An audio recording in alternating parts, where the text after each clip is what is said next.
তা বন্ধুরা, একটা রিয়েল কাহিনী শোনো। যদি ভালো লাগে তো লাইক কমেন্ট শেয়ার অবশ্যই করবে।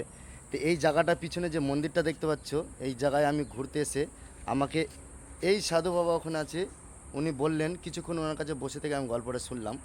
তো উনি বললেন যে এই মন্দিরটা যে তৈরি করেছে তাদের দুজনকেই নাকি একসঙ্গে মরতে হয়েছে, নিজে নিজে আত্মহত্যা করতে হয়েছে। কী কারণে সেটাও আমি তোমাদের পরস্পর আর কি বলবো। তা কে কে ছিল ব্যক্তি, তার নামটা একটু তোমাদের দেখিয়ে দিই।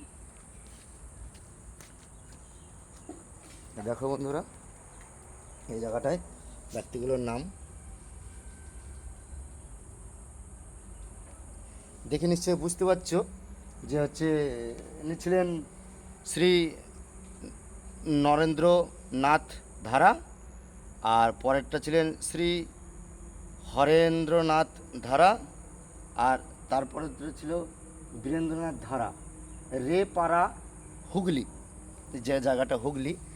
তা যারা নিজের টাকা পয়সা অর্থ দিয়ে এই মন্দিরটা বানিয়েছিল, তারা নিজেরাই নিজেকে শেষ করতে হয়েছে। কারণ এই জায়গাটা হচ্ছে কালী তারা মায়ের মন্দির।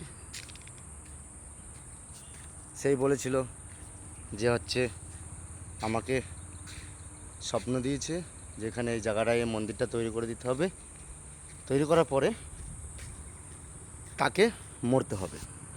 তা তারাই হচ্ছে এই জায়গাটা দান করেছে ও মন্দিরটা তৈরি করেছে।